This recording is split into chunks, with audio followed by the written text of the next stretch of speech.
Khachaturian, como muchos compositores soviéticos, ha escrito también obras para cine.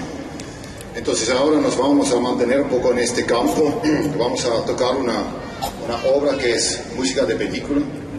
Y os voy a presentar un par de personas. Primero a Paco, que le sube aquí el atril.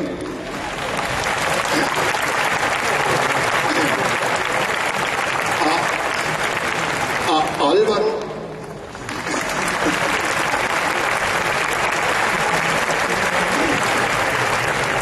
Que va a tocar la parte de violín solo en el tema de La lista de Schindler de John Williams.